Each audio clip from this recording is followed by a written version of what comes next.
place to catch up with friends, relax in a friendly atmosphere and enjoy great service and food, then Buckley's can offer a fun evening that the whole family can enjoy. In our bistro you can enjoy a selection from our extensive menu, including family favourites. On those sunny days, our alfresco is the perfect setting to enjoy a meal, catch up with friends or watch your favourite sport on 2 large plasma TVs. Having a special occasion can be made easy by hiring our newly renovated function rooms. Buckley's, a venue of class that provides all your entertainment and function needs. And welcome back, yes, and of course we've got a couple of big segments on during this break, but first of all, in the break, of course, our good friend Libby Gibson from Heart Kids has drawn out the raffle this week, and the winner is the legend of the Tommy Tigers back in the 80s when she was the secretary for many, many years, Beres McLeod. I'm sure it is the Beres McLeod, no doubt about that.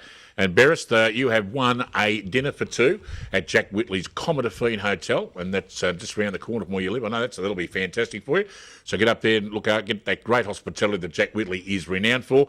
But you also now go into the draw to win a 32-inch Hisense LCD colour TV, courtesy of Ellsworthy Retrovision, just opposite the Cat Claws here in Mirrabel Street. Just ask Trevor Ellsworthy, a great sponsor of Geelong and District Footy. Well, it's that time of the week again when we ask the big fella how Doodle's going. Yes, it's time for Dale's Under-18 segment.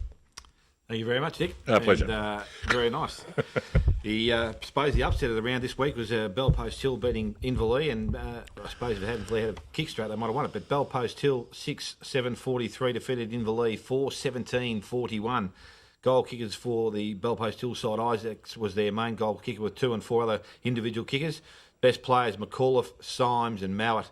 And for Inverleigh, Muir kicked 3, so he might have been the only one that's kicking straight all day. Better players there was Anderson, Manganelli and Simonek. Out at East Geelong, they beat Thompson by a goal, so no Doodle. No Doodle? No Thompson. Doodleless. They were. East Geelong 11-8-74, defeated Thompson 10-8-68, and by all reports, Thompson held sway for most of the day, but East Geelong got over the top. Tresize, again, kicking goals, got 6, Bowman 2. Their better players, Tresize, Bowman and Quarrell, and it's M. Quarrell. And for Thompson's side, did I say Thompson? East Geelong. Yep. Sorry, I meant Tresize 6 and Bowman 2. But for Thompson, Jacker 4, Clark 2. Best players, Clark, Bizanella and Jacker. Get it right. I'll get it right, boys. Yep. Out at Corio Devils, too good for the Belmont Lions. 17-10, 112 defeated Belmont Lions 5-3-33. Goals for Corio, Taylor 6, and I think he went on then and played senior footy. Scott, Cullen and White all got 2. Better players, Hastings, Marshall and Burke. And for the Belmont Lions, Anderson was their main goal scorer with 2. Better players, Fry, Drum and Williams. North Geelong Magpies, they remain still undefeated, 12-15-87, defeated Werribee 9-7-61. Goals for North Geelong, Kingwell with 4, Kenyon 3, Parker 2. So familiar names there. Better players, Short, Kingwell and Kenyon.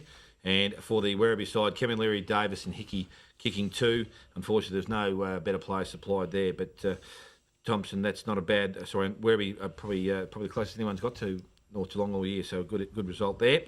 Bannockburn 17-13, 115, defeated Winchelsea 1-1-7. And goal kickers for Bannockburn, Rayner with 4, Warple, O'Brien and Keys with 3. Better players, Warple, Keys and Burns. And Palakis was the sole goal kicker for Winchelsea. Better players, Marnie, Linky and Dennis. So just hotting up a little bit, Dick, now. The top positions obviously filled up, but positions 3 or 2 through to about 6 or 7 still open up, so any club can sneak in there. And the old Tigers wear a little bit of a chance. Unbiased comments there. But we've got the Tommy Tigers this week, so... it'll be on. It'll be on. Well, one thing you know, the Tigers will definitely win this weekend anyway. Tigers will win. Absolutely. So all the best to Pidge. Who? Pidge McLeod. Pidge McLeod, okay. No relation to Doodle at all, just Pidge McLeod. Beres' son. Is it Beres' son?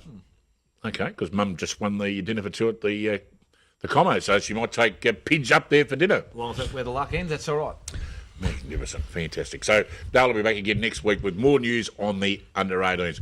We're going across to an interview now with Cal Lowther. He's got the driving force behind the East Geelong Eagles for 2009, the magnificent coach Adam Scroblack. Here they go now. Adam, good win today. What's your take out of this game? It's hard to say. It was a scrappy game. Obviously, the wind dominated.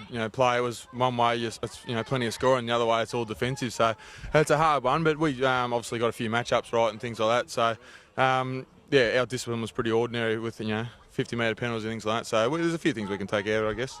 You'd won 10 coming into this game. What was this sort of the game that you were looking forward to the most as a finals building game? Oh, not really. We've had some hard ones along the way. Obviously, we had Belpost Hill last week here as well, and we've got Inverleigh next week as well. So the hard ones don't really stop coming, but no, it was a good win. Obviously, we look forward to it. We've got the opening of the rooms and things like that today and past Players' Day, so it's always good to beat Thompson at home. What did you think of Hylett's job on Jackson McLeod? Yeah, well, I thought he'd done a good job. I don't know how many Jackson kicked. He probably kicked a few in the end, but I think some free kicks might have helped with that as well. But no, I thought he was pretty good, actually. Now that you're sort of going into the latter part of the year, do you look to rest players, or do you look to sort of slow down and just give some injured players a bit of a few weeks off, or do you just go for the jugular and try and win every game from here on in? Yeah, we've had players in and out all year. This week we had Paddy Hoey out and Oppenlander out as well. And we've got two back in Hildo and Hylett. So we've had players in and out all year. So I'm sure there'll be probably a couple more that need to go out this week. And it's not really rest. It's just we've got a few old bodies. And are there any things that you're looking to improve in sort of the way that your team goes about their preparation in the final weeks of the year? Yeah, last probably 5 or 6 weeks we've been fantastic with our skills around the ground, the way when we've won the footy in dispute, with the way we've worked it from back 50 to forward 50. But today we just missed targets all around the ground, and I think obviously the windy conditions didn't help with our talk and the way we instruct each other. So that'll be one area, especially when you get on St Albans. It's a big ground, but it's hard to know. You don't really know where we're going to finish. I think we might be on top now, but we've got some hard games, and who knows where you're going to finish. It could be a week off, or it could be first final at North Geelong. All right, thanks very much, Adam. No worries, thanks, mate. Yes, fantastic interview there with Adam Scrobelak, and of course he's doing a great job out there for the East Geelong Eagles, the driving force behind the East Geelong Footy Club in 2009. We have another special guest with us this morning, and this afternoon out at the East Geelong Oval is a big sponsors day for the Geelong and District Football League. Without our sponsors, well, we simply can't survive in football, and the major sponsor of the GDFL is with us today, which is Brian Blood from the Blood Toyota, Suzuki, Holden, everything I want to call it, one of the biggest Holden or car dealerships in Geelong. Good morning, Brian.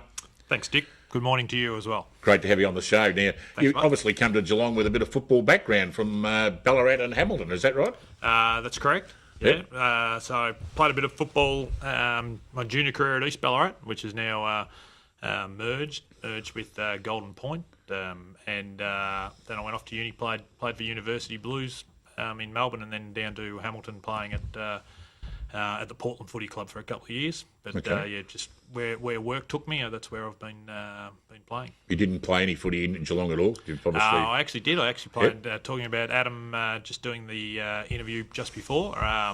Adam was my coach at Torquay for a year when I arrived in Geelong. I played a year out at Torquay when I played in the losing grand final to Newcombe when Newcombe were up and about in 2005. Yep. That is, I think. Yeah. So. You've been involved with some fantastic leagues around Victoria with the in Ballarat and, of course, Hamilton, down at Portland, Warrnambool, that sort of thing. Have you seen a comparison between those leagues and the way that, the local footy in Geelong operates, particularly the Geelong District Footy League? There's probably no comparison to, say, Football Geelong, if you could call it that, with the three leagues, because I suppose the only comparison would be to amateur football, where you've got that promotion relegation, A grade, B grade, C grade, so... Not that there's any relegation promotion in these leagues at the moment, but it's in amateurs. I think that's one of the great things that is to do with those leagues. In not that I'm trying to be controversial here, or anything, but go for it. With relegation and promotion, it really, because at the end of the year, talking about tanking and things like that, it actually stops any clubs just giving up on a year, because normally the best games of the year are played in the last couple of rounds in the amateurs, where clubs are just trying to survive in the grade they're in at that stage. So, I think there's a lot of merit involved in relegation and promotion in general. Okay. Great to have you on the show this morning. Yep, sorry it took so long there. No, that's okay. Great to have you on the show. Once again, thanks for your commitment to local football, particularly with the Blood Group. It's fantastic. We appreciate the support. Looking forward to seeing this afternoon at the big Sponsors Day at the East Geelong Footy Club. Stick around after the break and well, let us see how good you are picking the winners for the local footy this afternoon. No worries. Thanks, Dick. Good on you, Brian. Brian Blood from Blood Toyota Group, Suzuki, Honda, but not Honda, no, Holden. Everything else you like. Get that Holden right, Dick. Get it Holden. I'll never forget that. It's actually called Smiths in Geelong, but it's part of the Blood Group. Don't you worry about that.